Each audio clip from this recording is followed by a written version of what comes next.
First of all, I'd like to introduce my wife, who's here, who's helped me. Actually, she could do this better than me, but she's allowing me. Susan.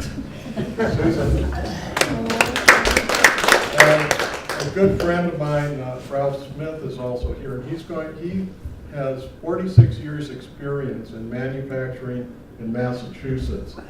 And Ralph's going to share some of his perspective on manufacturing in Massachusetts. Ralph was a CFO and a president for a number of manufacturing companies.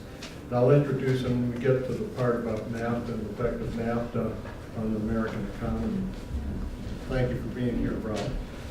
I'm an economist. I have over 40 years experience as an economist. I'm not an academic economist. I'm a practitioner. I did studies and advising, consulting. What I can say about consulting is those who can do, those who can't teach, those who can't teach coach. Now I don't know where consulting fits in there, but maybe those who can't coach consult. So this summer I'm coaching a softball team. Hopefully I'll move up in hierarchy. But what I can provide you with is a perspective as a practitioner. In many projects in many countries, I've done projects for the World Bank. I've been a consultant on international negotiations, the principal consultant for a major international negotiation. I've done many energy-related international projects for governments, for large oil and natural gas and utility companies. And certainly as an economist, what we try and do is make sure when people invest billions of dollars that they're making the right decision. So some responsibility there. The first perspective that I'm going to give you is time frame. There are 3 time frames that these trade negotiations fit. The first one is what happens in 2018. Now, 2018 is more important than the other time frames because that's where we are now. And in effect, what happens in 2018 is going to be pretty good because we're in a pretty good economic situation. And what we do about trade in 2018 is not going to have a big impact on the trade balances in 2018. Another year to talk about is 2025. 2025 is the year that Made in China 2025 actually will come to fruition. And how the U.S. handles the challenges of Made in China 2025 are very important, and the U.S. will have to deal with that in a very systematic manner. And then there's the issues 2030 and beyond. 2030 and beyond, we have very little knowledge of what's actually going to happen. We have some ideas.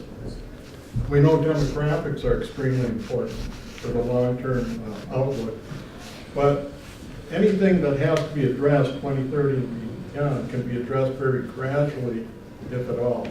The second perspective, the first perspective is time frame. The second perspective are the key issues. Key issues, twin deficits. We have the deficit of the federal budget, which is the biggest contributor to the deficit in trade for the United States. And trade deficits are really, for the most part, the problem of the United States.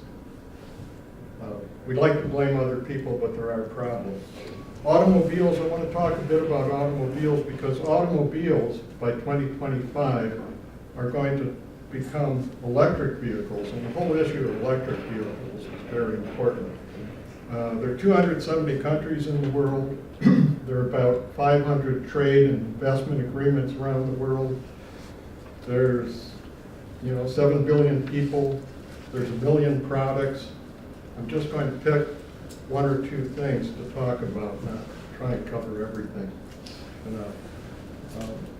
I also want to talk a bit about intellectual property. And there's some people here who may know more about things like the negotiations on the G5 or the 5G standards, the internet, what's happening on the internet, what's happening with communications, and that's a very important part.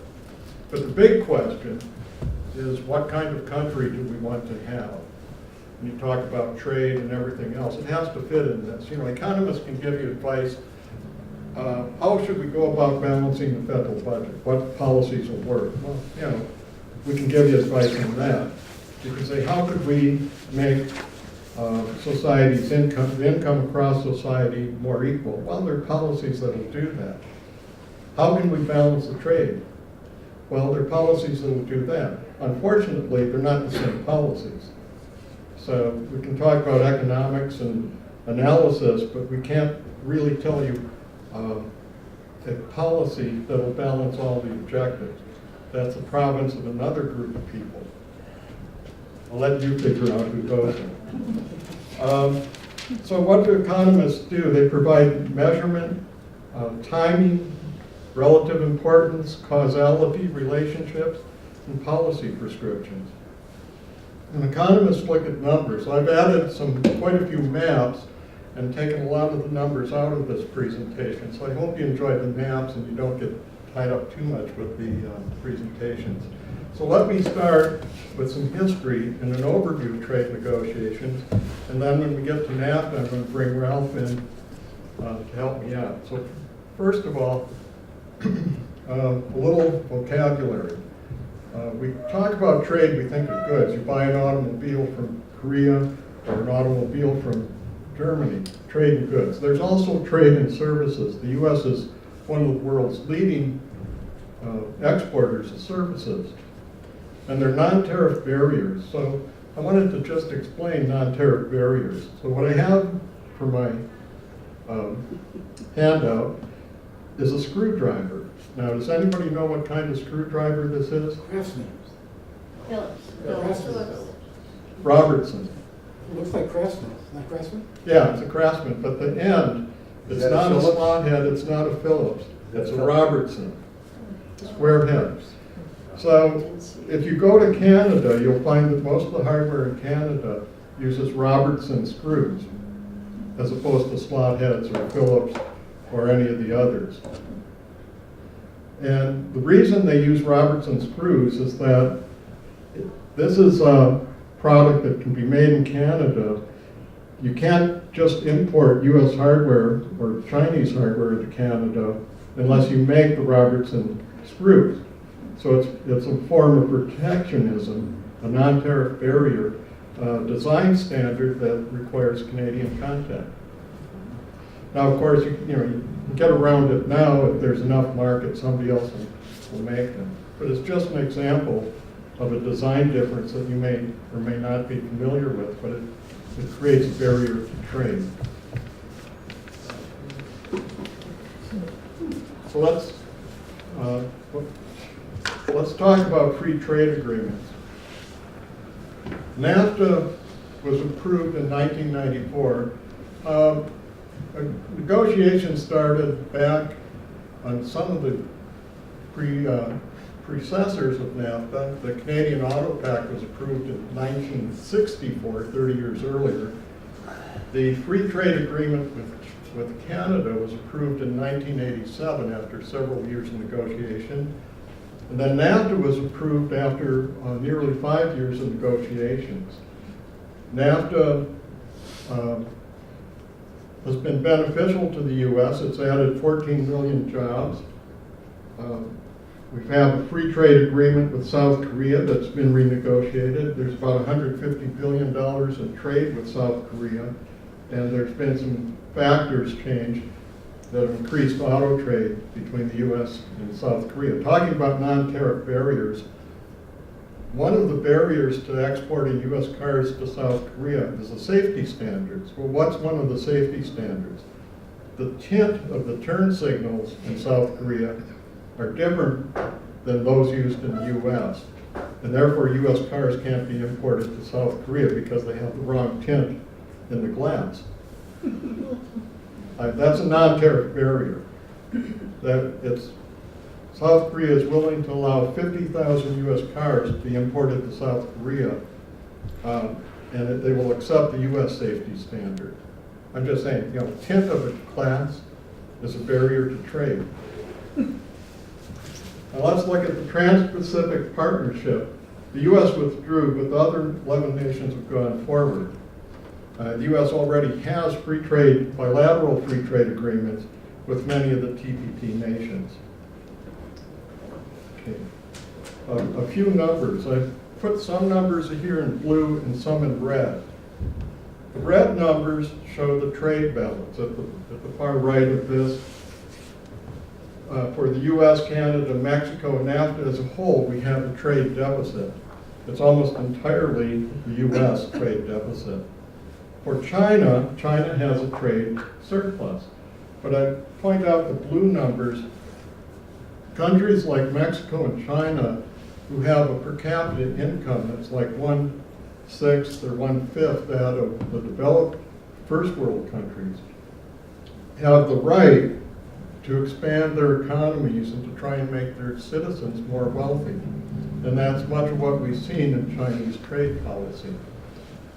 The U.S., because it's very rich and has very high wage rates, has difficulty competing in many markets, and that's why, in part, one of the reasons why we have a trade imbalance. And I point out in the next slide, this repeats some of the numbers, but it also has two very important factors in international trade. I mentioned automobiles.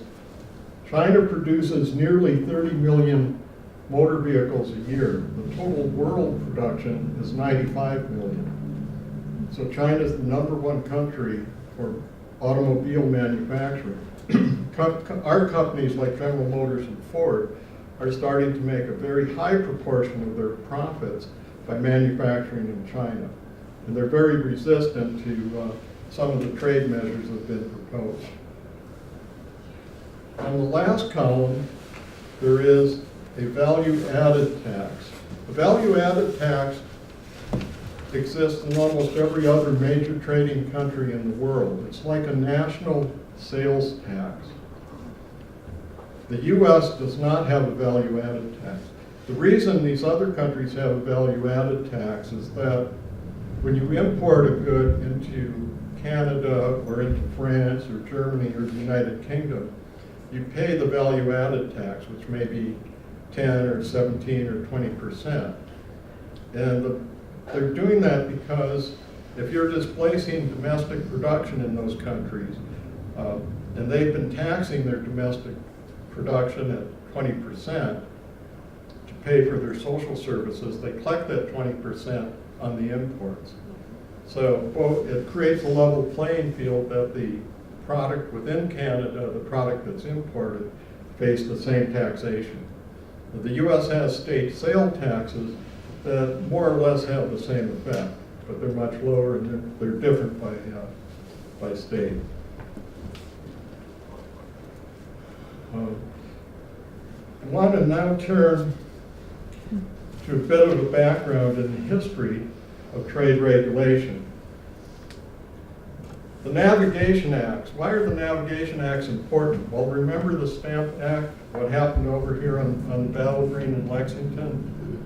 The Stamp Act was part of the English Navigation Act. But England, at the time, the Netherlands were the #1 trading nation in the world. Most of the world's merchant marine was Dutch, as opposed to British.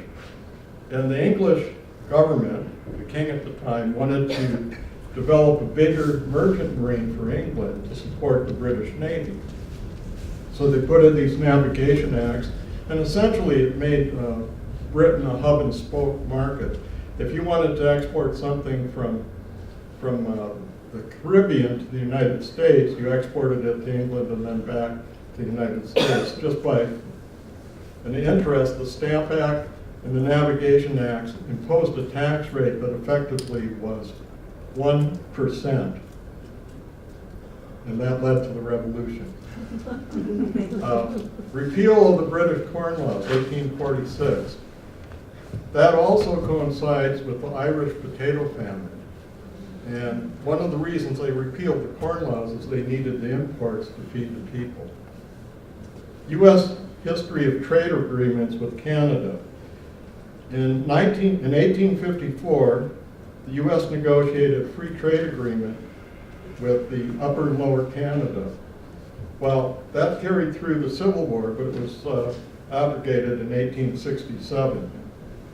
I've been told if you go to some of the old textile mills in Massachusetts, you'll find both blue and gray thread in the mills from the Civil War area because they were making the Confederate uniforms in Massachusetts as well as the Union uniforms. They could be shipped to Canada and then, or Ontario, Quebec, and then be shipped to the Confederacy.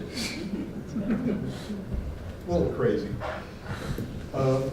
In 1907, the U.S. and Canada negotiated a free trade agreement, and it was ratified in Canada, but it failed in the U.S. Senate.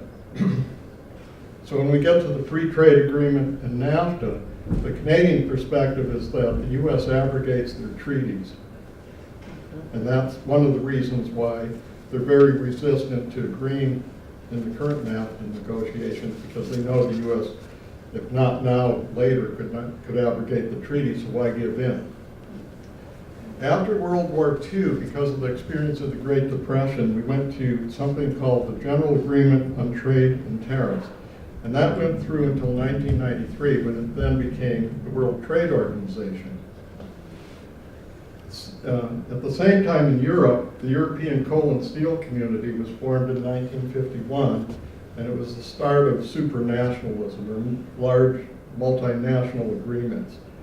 The European Common Market was formed in 1957, the European Union in 1993, the common currency, the euro, in 1999, and again, Canada, the U.S. Free Trade Agreement was 1987, the North American Free Trade Agreement 1994, and currently the Trans-Pacific Partnership negotiations. This is on the positive side of trade negotiations. There's other things going on. Some of you are familiar with game theory, but you don't need to know it, as this would be called sort of the prisoner's dilemma. The prisoner's dilemma, the police have two suspects for a crime. They put one in a room at one side, one in the room at the other, and they tell them, if you confess, we'll go light on you. If you hold out, you're going to get the heavy sentence because your partner is confessing. And that's the prisoner's dilemma. If they cooperate and nobody squeals on the other, they may get away with the crime. If they both confess, they both lose. But if A confesses and B doesn't, B loses greatly. That's the prisoner's dilemma. Same thing in negotiations between countries. If both countries decide to cooperate, both countries gain. But it's not necessarily stable, because it's easy to say that this is a bad agreement and we'll do better if we put more harsher measures in place. And then you move to where country A goes it alone and country B is trying to cooperate, and suddenly country A gets a very large gain at B's expense, and then B reacts, and then you end up in a quadrant where both countries lose. It's the worst outcome, but it's stable. We're currently in some sort of, in many areas, we're in a cooperative agreement with a great many countries, and the U.S. is gaining from that. But politically, people are trying to sell that we could do better, possibly. I just want to switch a little bit to globalization and innovation. There's a lot of information on here. Let's pick one. Vehicle sharing, subscription services. I understand Cadillac, if you go to the Cadillac dealer over in Woburn, if they or other Cadillac dealers will provide you with a car and a subscription service. So you don't actually own one car, but you can use a variety of cars. Vehicle sharing, there's the ride sharing services that you can do. So that's an innovation. What does it do to the market? Well, it changes who decides who buys automobiles, for one. When we go to electric vehicles, all of the filling stations with all the convenience stores are going to change. People aren't going to go to fill up their gasoline and take 5 minutes and go in the store and buy a coffee and snacks and so forth. If it's an electric vehicle, they're going to go home and plug it in, or they'll plug it in someplace else. So the sales of all the junk food and the snacks and everything else that these convenience stores sell, especially like soda, are going to be diminished. I'm just saying that things change, and the more they change, the more difficult it can be. The trend in the trade, I point here, in 1961, the U.S. tariff was 17%. That's the second blue line that you can see. The whole process after World War II, the General Agreement on Trade and Tariffs, only brought tariffs down from 22 to 17%. It was a Kennedy round of negotiations that started in the 1960s that had the big effect on liberalizing trade. So much of what we see, and then you can see the share of exports and GDP went from 5% in 1961 to nearly 15% by 2015. At the same time, the tariffs continued coming down. I'd point out that for many countries, other than the U.S., tariffs came down until they became members of the World Trade Organization, and once they were in place, they're much more reluctant to lower their tariffs.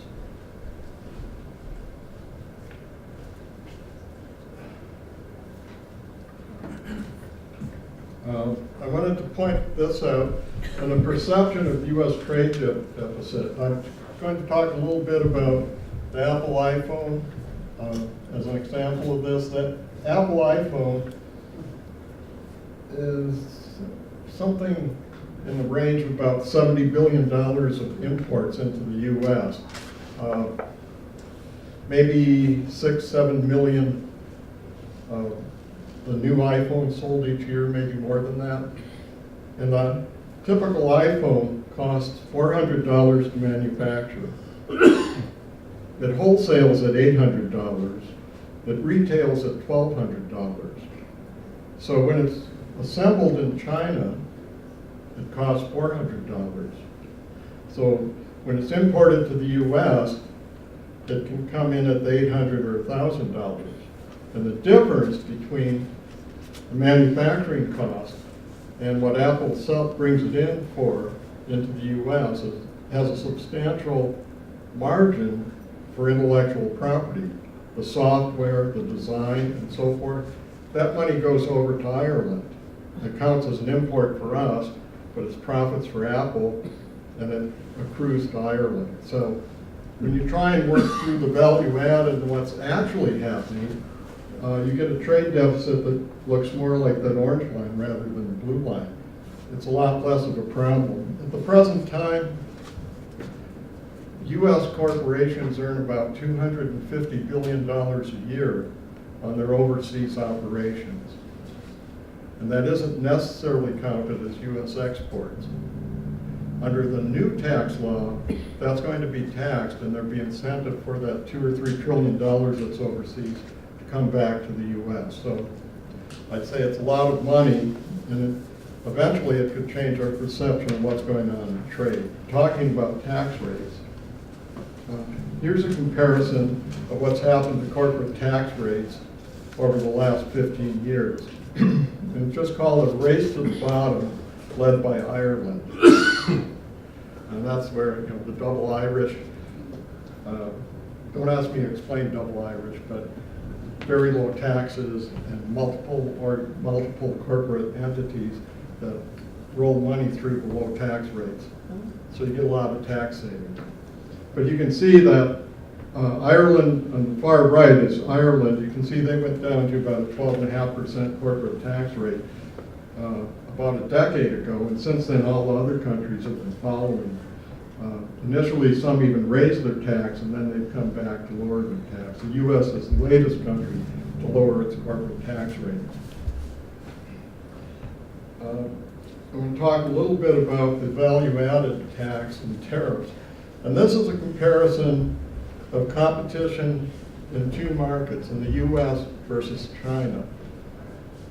What makes a difference between the two markets are the tariffs, or the cost of production for one, but also the tariffs and the value-added tax. So in the U.S. market, if you look at the first chart, the U.S. car costs more than the China car, and the Chinese car exported to the US is actually cheaper than that car would be in China because they get the value-added tax rebated on the Chinese car. So there's an incentive, and this is true in any country that has value-added tax, there's an incentive to export. And the US is a prime market because we don't impose a value-added tax or a very high tariff on cars. If the US in return wanted to export a car to China, we have a higher manufacturing cost. We also face the value-added tax and a 25% tariff. So by the time you get to China, you've taken a $30,000 car and turned it into a $50,000 car. At the same time, the Chinese have taken a $30,000 car and made it a $35,000 car. That's how value-added tax works. So it's one thing I think we'll need to watch in the future is that there be an incentive for some future administration in the U.S. to adopt a value-added tax. Okay. Now I want to talk about NAFTA. Wow. I brought a,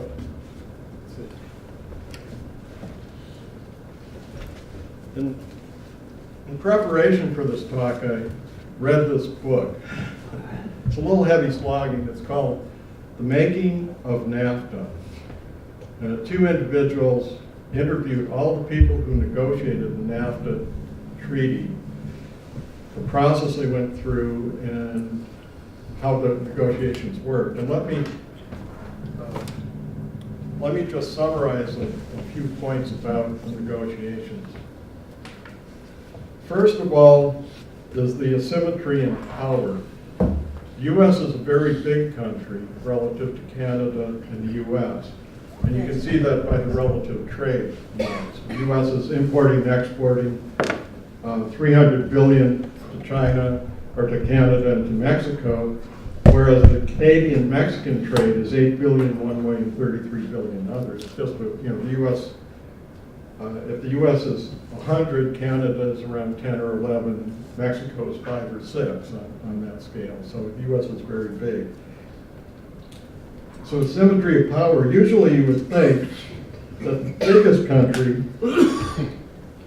biggest country is the one that's going to win in the negotiations.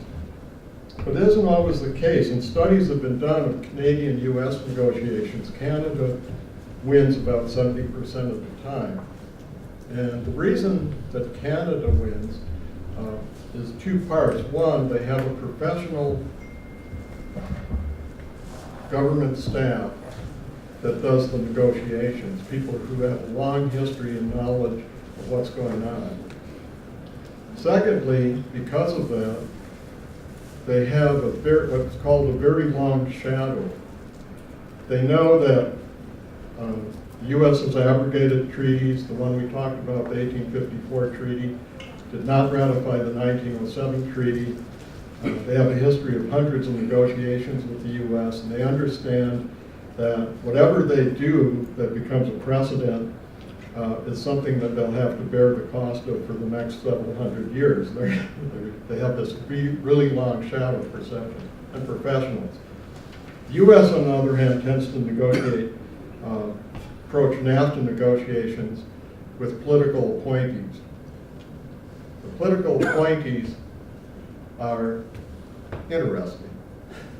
Today's political appointees are interesting. Just as an aside,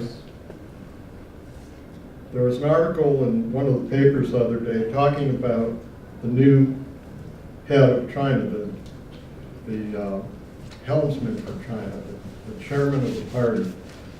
And they said that actually if his son wanted to get into the premier university in Beijing, he would have to pass an exam, and that his father's position would be of no help for him. Consequently, the senior government officials, the people who actually do the negotiations and policy formation for China, are there on the basis of merit. They're the very good scholars, very good academics. In the U.S., and something that people have said that someone from China is surprised about is that the U.S. could have a group of people that are doing the negotiations that aren't there based on merit. You know, somebody's grandparent went to Harvard and has a lot of money, the kid can go to Harvard.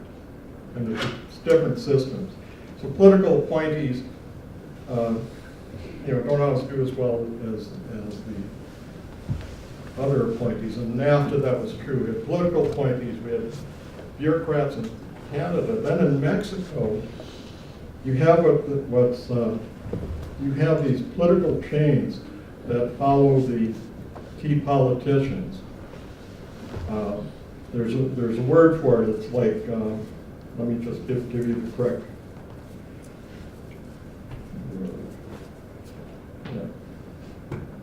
Camarilla.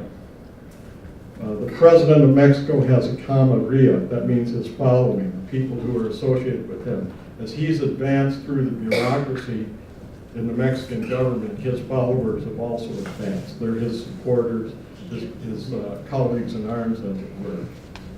So when you get to be president of Mexico and you get into these negotiations, you appoint all the negotiators and you tell them the directions, what they're going to do. I was in a meeting in Mexico with one of the people who was in their energy regulatory agency, and he said when they make a decision, like the fellow who's in charge of the ministry would say, we're going to do this.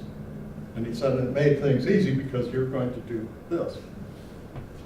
It's not like there's a lot of discussion. That was a difference for Mexico. It also was a weakness because it tended to centralize the decision making, and its central decisions didn't work out well. You really need to have a structured negotiating team. Just say this from the U.S. side. It's very difficult to sell a free trade agreement. Canada and the U.S. went through a great deal of strife politically to get the agreement through for the Canadian free trade agreement. And the U.S. in negotiating NAFTA did also. In the U.S., the negotiating team held over 400 meetings with Congress and congressional staff. 400 meetings during the several years of negotiations. They held between 12,000 and 16,000 meetings with business.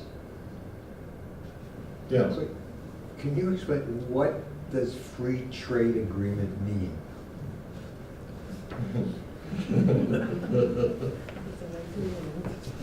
Yes. I think when I first heard free trade agreement, I would think it means that the goods that are traded across the border would not have a tariff on them. And essentially, 98 to 99% of the goods traded between Canada and the U.S. were without tariffs. However, as in NAFTA, there's about 20 chapters to the agreement. And there's chapters that apply to not just goods, but also services and procedures. There's a dispute resolution, there's intellectual property, and there's investment provisions. Intellectual property, Canada is extremely sensitive about Canadian culture, and they would not agree to any trade agreement that included the displacement of Canadian culture by American culture. They had a lot of provisions in Canada that protect Canadian culture. So the American negotiators said, what's the difference between Canadian culture and yogurt? And the answer was, yogurt has a live culture. But if the U.S. insisted on opening Canadian culture, there would be no agreement. Canada would not agree to it. So you ask me, what's a free trade agreement? We think about it in terms of goods. For services, at the present time in the World Trade Organization, there's 53 categories of services that are being negotiated. 15 have made progress. 38 haven't been addressed. But what's a what's a key service? Suppose you wanted a medical treatment in Canada, you'd have a Canadian licensed doctor in a Canadian hospital. So that's a service. It's restricted. You wouldn't, if you wanted an American doctor, you'd have to go to the U.S. Similarly, if somebody's going to practice law in a court in Massachusetts, they have to be in the Massachusetts bar. And for the most part, they'd be a U.S. citizen, and they would have been admitted to the bar. And these are barriers in services. And so lawyers in the U.S. can't just automatically do court appearances in Canada. They can give legal advice on U.S. law in Canada, but I suspect they have a hard time giving advice on Canadian law in Canada. And those are, service. Banking regulations, insurance regulations. There's a lot of things that prevent free trade. Free trade also has an aspect. It's a national agreement. It's not a state-province agreement. In Canada, Ontario and Quebec had a dispute over bricks. Somebody put in a brick sidewalk in Quebec, and they used bricks from Ontario. They were forced to take all those bricks out and replace them with bricks from Quebec, because it was a Quebec, and only Quebec bricks are legal. When I was advising a utility in one of the states under state regulation, they said that if they brought in high sulfur fuel oil that was more than 2% sulfur, it was a contraband substance, the same as bringing in cocaine or heroin. So yes, you asked me what free trade is. I guess we know it when we see it. But excellent question. So I covered negotiating strength and asymmetry of power. And let's just a little bit, since NAFTA is under some threat now, how did we get NAFTA? Well, we got NAFTA. First of all, Canada and the U.S. had a free trade agreement. Secondly, Mexico had a horrendous economic problem and needed to get foreign investment. To get the foreign investment, they tried first going to Europe and going to something like the Davos conference and talking to the leaders of the European countries to see if there would be an interest in being more participation in the Mexican economy, and there wasn't. So their recourse at that point was to go to the U.S. and really ask to negotiate a free trade agreement. Since Mexico was going to negotiate with the U.S., Canada joined in, and hence we have this 5-year process that ended up in NAFTA. It was really the president of Mexico, a lot of his camarilla, many of the Mexican negotiators, PhD economists from universities in the U.S. and in England. Well, one last anecdote. I think anecdotes are good. Software lumber. Software lumber, when you build a house in the U.S., about a third of the lumber on average comes from Canada. Softwood lumber. Canadian lumber is owned, for the most part, the forests are owned by the provinces, and the provinces charge what's called a stumpage fee, which is relatively low. So when that tree is cut and made into lumber, it's very cheap relative to U.S. lumber. U.S. lumber, for the most part, the big lumber companies are either leasing, they're not just leasing land from the governments, they're leasing land from landowners or land that they own themselves. And they pay a much higher fee for that because it isn't the government setting a low fee to subsidize the industry. So the U.S. lumber producers face this competition, which means they make very little money competing in the market of lumber for homes. So they asked the U.S. government to do something about it. The U.S. government was going to put a tariff on it at one point, and Canada said, well, if you're going to put on a tariff, we'll put on an export tax and achieve the same purpose, we'll keep the money. And then they've gone into dispute, several times in several ways. Most recently, the Chapter 19 and NAFTA dispute, the rule came out in Canada's favor, that they weren't doing anything illegal. Therefore, the current proposal by the U.S. is to get rid of Chapter 19, and it's a non-starter with the Canadians. That's just the issues you get in free trade. Okay. On balance, is NAFTA good, or is it a disadvantage? The real advantage in free trade agreements is that it lowers the price level and adds to our real income. You know, when you count for things in dollars. And if we had 100% inflation, you'd have twice as many dollars, things would look good, but you're not better off if it's just inflation. If prices go down, you have fewer, and you keep the same number of dollars, you actually have more purchasing power. So inflation is a big part of the effect of NAFTA. The disadvantages from NAFTA are loss of manufacturing jobs. Mexican farmers have lost because of low-cost corn from the U.S. Labor conditions aren't great. The Mexican environment has imposed some of the cost, and there's been issues over Mexican truck access to the U.S. So to talk about some of the things in NAFTA, I'm going to ask Ralph Smith to give us his perspective on some of the disadvantages. Thanks, Jeff. Good afternoon. Trade. Why is trade such a volatile issue? Why does it elicit such emotion? Why do people get so upset and excited about it? Let me go back a bit to give you an example that I always like to think about when I think about trade. And it actually goes all the way back to the 60s, the 1960s. And back then, most of the cars in the United States were American. And they were made by 3 manufacturers, primarily in the Detroit area. And if you recall back then, those cars weren't terribly reliable. They were guaranteed to rust out in 4 or 5 years. And you were always being pushed to have to replace them at an increasingly higher cost.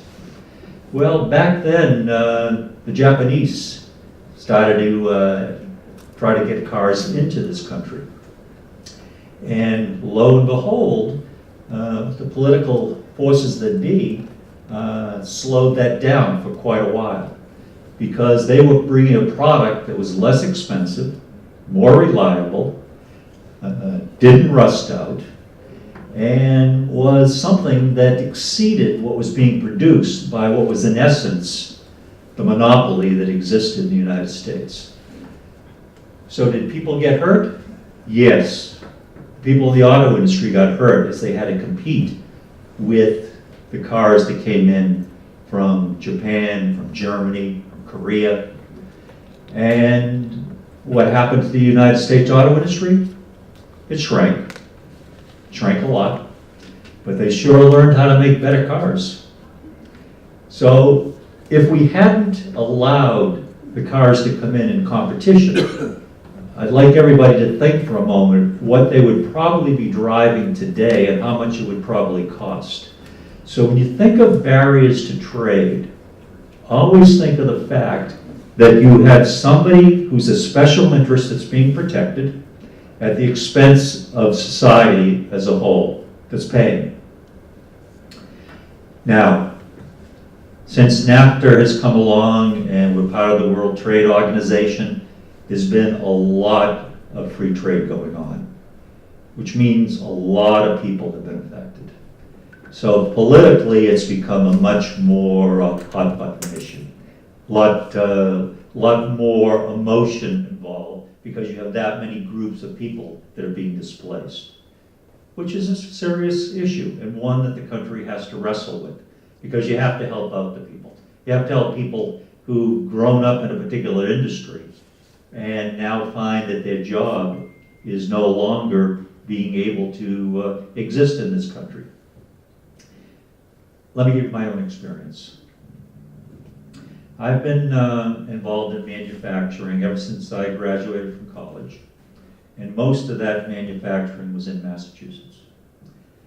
And as everybody here knows, Massachusetts is not an inexpensive place to operate, which means that if you're going to have a company that's operating in Massachusetts and it's involved with manufacturing, you're going to have to find a way to lower your costs and compete.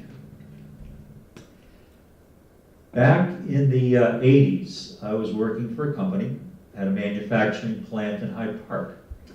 And this was a company involved in making outdoor electrical products, lights, the boxes that go on a house, and some very involved products that would be for explosion-proof applications.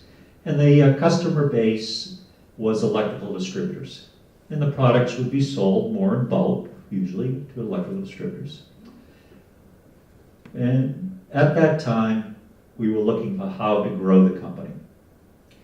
And lo and behold, there was this little industry that was starting to take off that was being led by a company called Home Depot. So we changed some of our products. We developed consumer packaging, and we managed to get our products placed at Home Depot back in the 80s, when Home Depot was not that big. We move into the 90s, Home Depot is growing.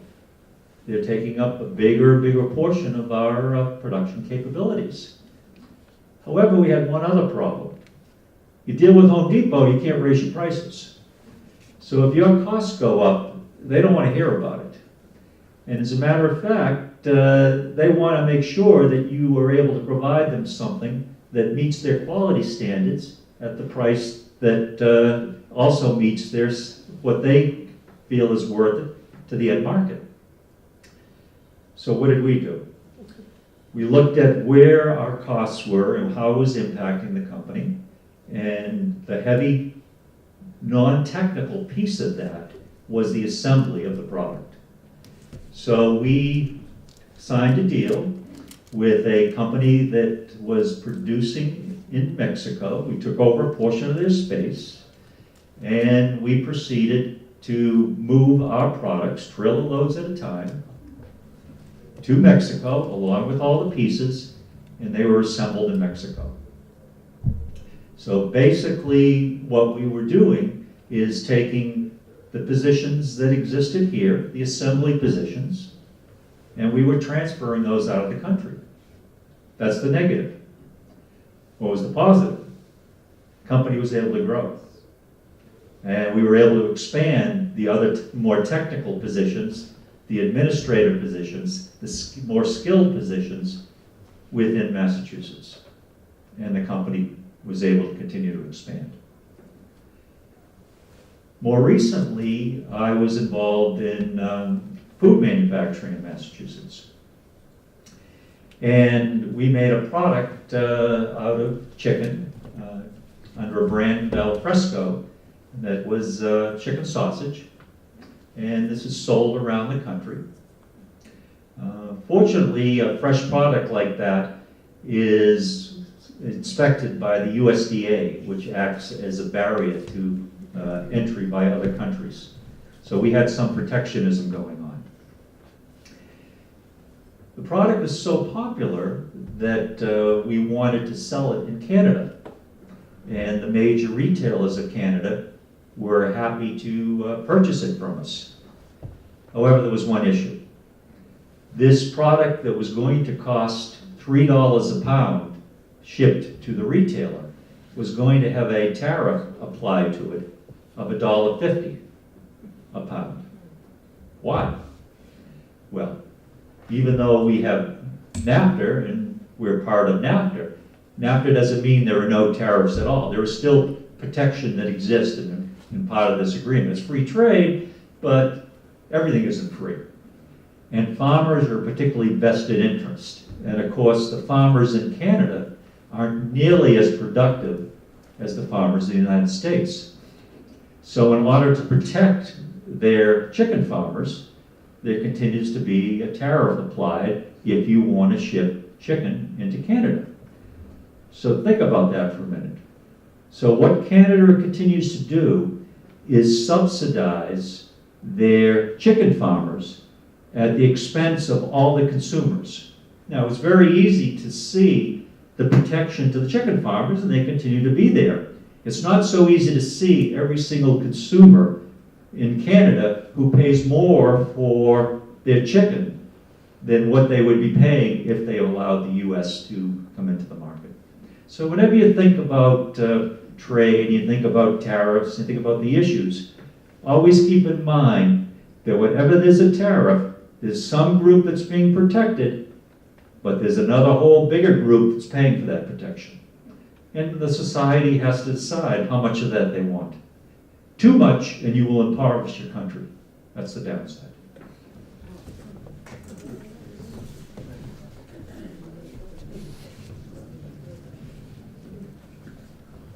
Okay. Right now, I want to switch to some maps. I have some maps that will help to. A question. Yeah. While we're on this chart, I don't mean to be callous, but you indicate a loss of up to 750,000 jobs at disadvantage, but yet we created 5 million jobs. What were those jobs that were created, the 5 million? What were they? Something like, Lawyers. yeah, 83% of the employment in the U.S. is in services. And that's where the jobs are created, services, and finance. As a result of NAFTA? Yes, Okay. made for NAFTA.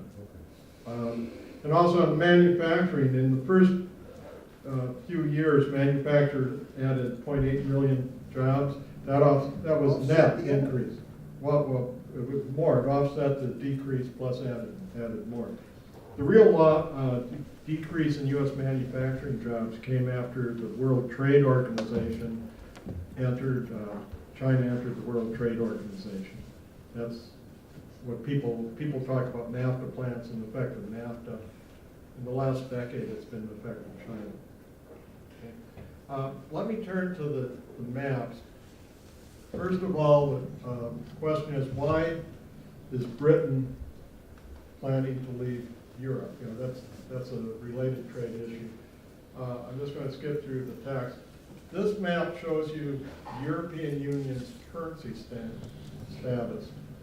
And you can see that Britain has their own currency yet. They have the pound sterling. All the areas in dark blue use the euro.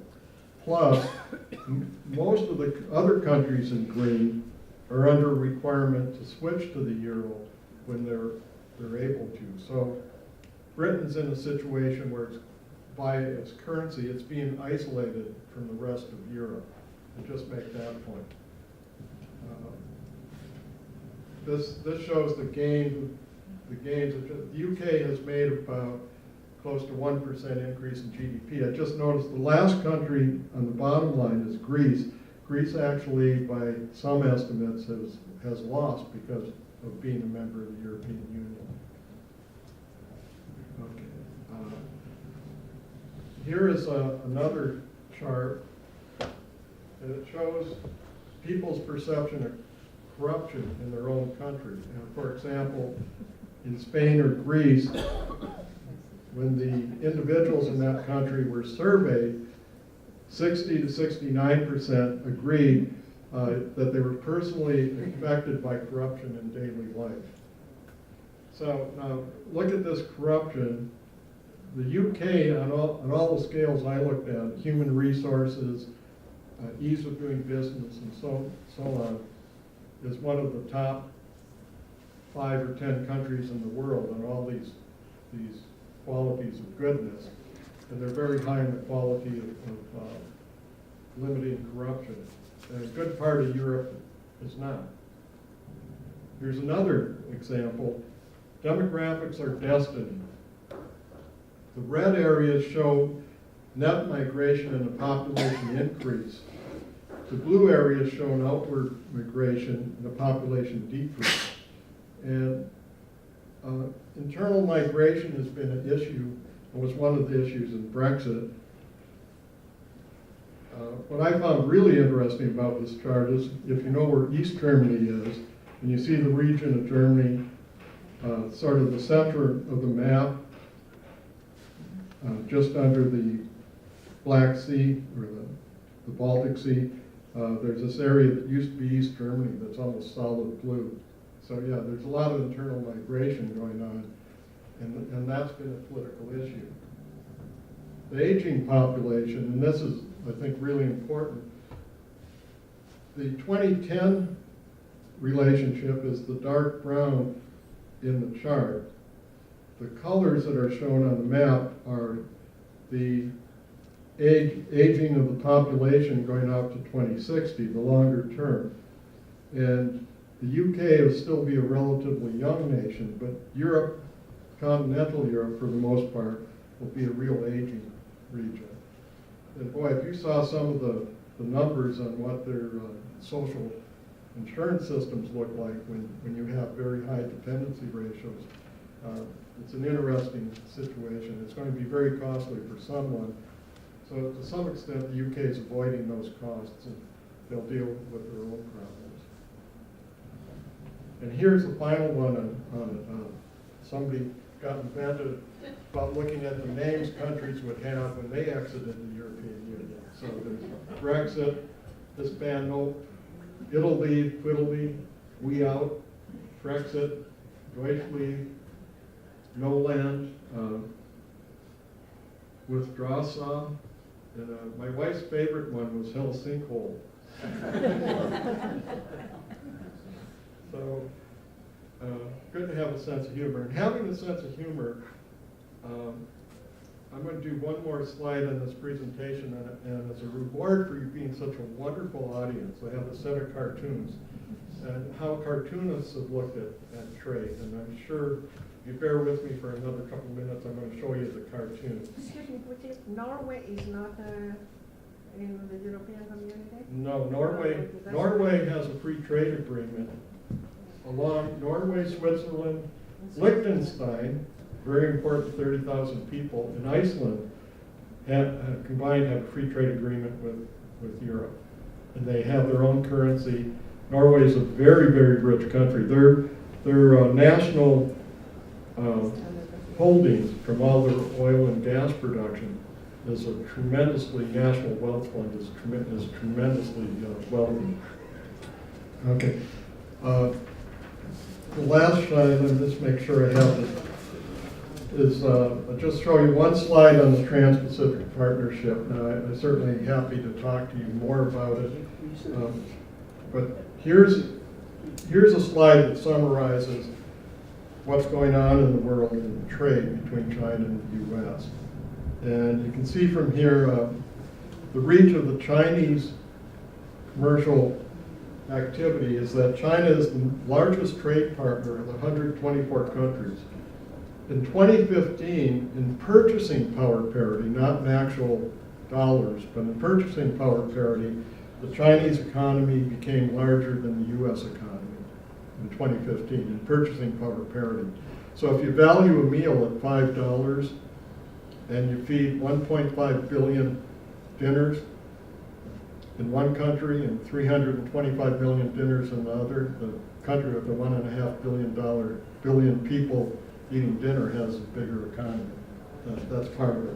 But in trade, 124 countries are the largest trading partner is China. For the U.S., it's 56. And even some countries in the backyard in Latin America have bigger trade with China than with the U.S. Is any of that due to, or will it grow, there's like this new Silk Road or something that China's building all over the world? I mean, it's supposed to have a huge impact down the road. Yes. China's going into countries like the Philippines, Pakistan, and Turkey and offering them huge loans and huge investments to build railroads and port facilities. The port of Athens is owned by the Chinese, and they're investing several $billions to make it their port and their way of entering Europe. Okay, so I promised you cartoons, and I think cartoons are a wonderful way to either start or end a presentation. So let me, I might have to call my wife, but this is my wife's computer, by the way. And show. Okay. And we will go to, Second one down. Oh. did I have? Yep, you got it. Thank you, Susan. I wouldn't have done this without you. I started out selling vowels. Yes. Another question. I've heard comments made that trade deficit is not a bad thing. The argument being basically that the United States basically has the capacity and money to buy all these goods from other countries. So what is really bad about it? What's your view on that? You follow what I'm saying? Yes, there's an editorial in the Wall Street Journal today from Harvard economists saying that basically the trade deficit in 2018 is not a problem. It's very good for us. It keeps prices down, as Ralph mentioned. Also, we get many things that are very convenient that are made in China. There's some innovation going on, good products that come in. It's very valuable, it's very important.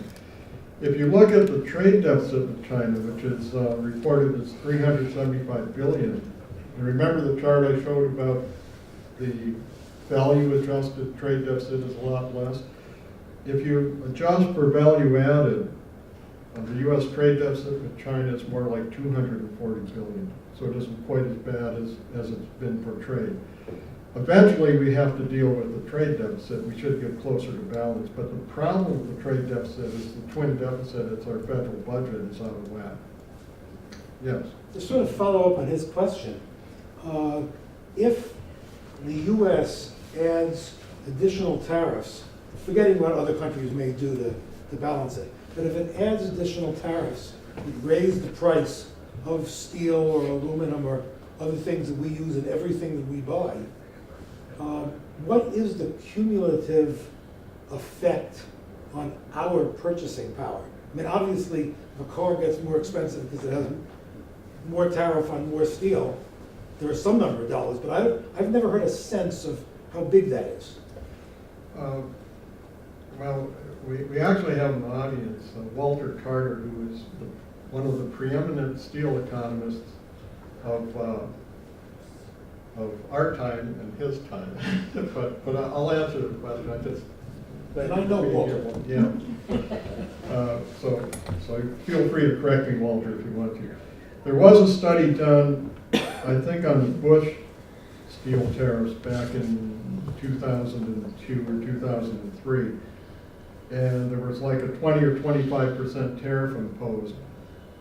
And the actual increase in steel prices that steel companies paid wasn't 25%, it was more like 3 to 5%. Because as Ralph mentioned, the companies that buy things will say, I'm not paying more, your costs can go up, and there's all these negotiations and contracts. So it'll take a while, but eventually the effect of the tariffs will increase prices, also will put a lot of people out of work in companies that use imported steel to make other products. So if the price of steel goes up 5%, what does that do to a car? Like $10, $20, $30? Well, a ton of steel is say in the range of $2,000. And if a car has half a ton of steel, that's $1,000, and if it goes up 25%, that's $250. That cars weigh a little, somewhere in the neighborhood of a ton, part of the steel. Yeah. All these things that no one talk about, the currency plays the biggest role in price, because now Canadian and American. I used to go vacation up in Canada because the dollar was very expensive over Canada, $1.25. But nowadays, US dollar, $1 over in Canada, I don't know, maybe around 80 cents over there. That much we lost our value, our currency. Now, they're talking about, yeah, the 2%, 3% taxes gonna raise the prices of the goods we're gonna buy. But what about the currency? Our US dollar cannot buy cheap anymore. Then no one talks about it. That is the biggest role, more bigger than the tax rate here. And how come no one say that? Well, You know how- why nobody talks about currencies? Well, they do, and there are provisions in some of the more recent trade agreements around the world to limit currency manipulation. But since we have free-floating currencies, it's relatively hard to enforce. A country controls its own currency. Can I just take a minute and show you the other cartoons? And this is a commentary on my commentary on some of the people who are not economists who've gotten hired by in the administration. Beast or bunny. I just showed up to hide eggs. Oh well. The negotiations going on in Korea are very important. A little bit about brinkmanship here would be interesting. There's an article on the board that talks about the history of U.S. presidents rushing into negotiations with other countries and the bad outcomes in some cases that have occurred. This is my favorite. I got to read it to you. Canada is retaliating with tariffs on your tweets. What? They call them a subsidy for American satirists and a competitive disadvantage for Canadian comedians.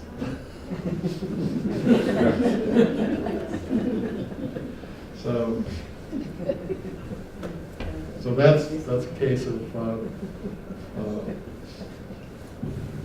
and you're talking about steel, the cartoonist interpretation of the steel tariffs, the jobs, and so on. And then this is the jobs saved by the new tariffs and jobs lost because of the new tariffs. And there have been quite a few articles about the people who actually use steel in their production. What is the conclusion on job loss for the tariffs? Is it substantive? Well, to go back to the Bush tariffs. No, I mean the Trump tariffs. Yeah. Well, the tariffs that were put on were equivalent. The tariffs maybe saved one job at a cost of about $1 million a job. And then there are other people who lose their jobs. So there likely be net job loss from the tariffs. That's it. Why is the president having an issue with Canada when we have a surplus with them according to your chart? What's behind that? He doesn't know. Well, He says we have a deficit. That's all he Yeah. knows. Oh, part of Say it, no. but the softwood, I know, but he doesn't know that. well, oak. the softwood lumber, the lumber producers who are affected by low-cost Canadian lumber are very much an opposite. Want something done. They don't want to get a good decision from the U.S. and have that overridden by the Chapter 7 dispute resolution. There were the dairy farmers in Wisconsin, about 60 farms that were exporting dairy products to Canada that got cut off because of the controls on agriculture. Bombardier, that makes a regional jet aircraft. Boeing wanted a prohibitive tariff on them, and they ended up moving their production to Airbus in Alabama. You know, there's probably in the past several years, there's probably been about 500 trade disputes involving the U.S. In Canada? Many of them with Canada, but just worldwide, the U.S. has about several hundred disputes that they've launched against other countries and several hundred that have been launched against us for our actions. So my question is still there. So don't we have to pay more for the importing goods because the US dollar is so weak? Do we have to pay more for everything that we import from Norway? Well, if the dollar weakens, I think, yeah, let me move on. Arian? I would like to focus a little bit on services. I think we all talk about goods when we talk about trade, generally, mentally speaking. But I see the services, are we losing out in services? I see many of it going out of this country, for example, in the software development in India, data entry, services going in Ireland and other places. And there is even actual health care, you break a knee and you go and get it fixed somewhere else because it's too expensive here. There's health care. Is there any information that is sufficient to worry about, or what's going to happen? There's so much going on internationally through internet. What kind of services we are going to lose?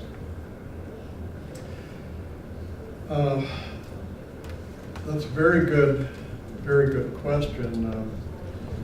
Some of the, I'm not sure how you categorize Facebook, but maybe that's a service, and they're losing some market in a number of countries. Basic services are very hard to negotiate because there's no generic. There's like 53 different categories of services that the World Trade Organization is addressing. And 30 of them haven't been addressed because they can't get any agreement on where to start. So I would say a big service that tends to be negotiated is air travel. The U.S. and Canada have an open skies agreement, so Air Canada can fly down to a city in Texas, and they can fly back to another city in the U.S. and then go back to Canada. They're able to have a lot of flexibility in the routes as opposed to having to negotiate one for one. In the old days, Trans-Pacific, the U.S. would negotiate a route for Transworld Airlines, say New York to London, and British Airways would get a route London to New York in exchange. It's a lot more open. Europe is very open on air travel.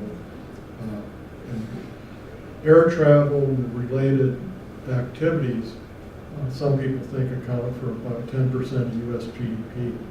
And we tend to have a lot of leverage in negotiating air travel agreements. So that's an area where we have an advantage in services. Does that help? Well, like airline booking, most of the booking sites are Expedia and all, they are US now. But looking down 5 years, they may not be in US.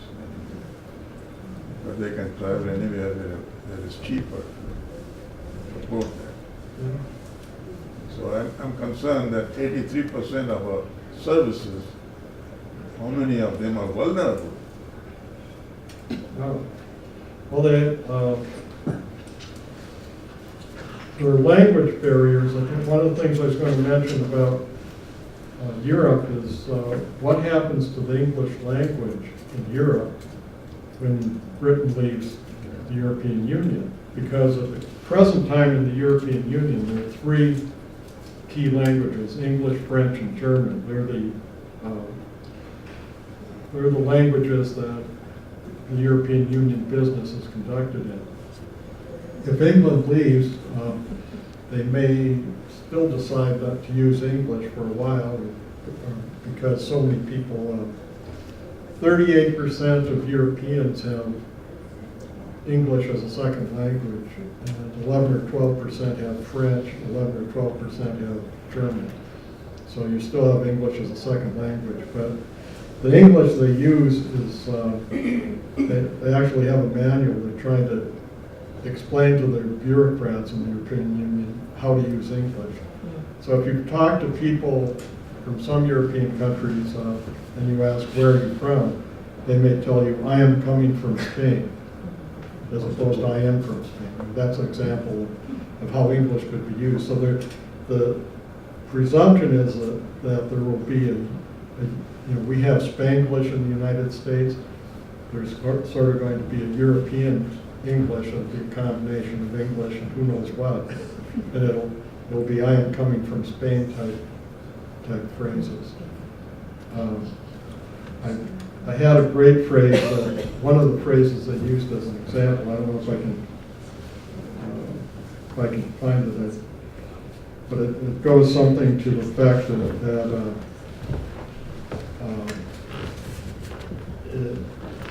if your perspectives are not up to snuff, you have to do something kind of strange to correct them. It just uses English in a way you can almost understand it, but it's nowhere near like we would use English. And just as a comment that English, languages are a big thing. And talking about services, the disadvantage Mexico has in providing services to the U.S. is that services in the U.S. are done in English for the most part, as opposed to Spanish. So there are a lot of language barriers.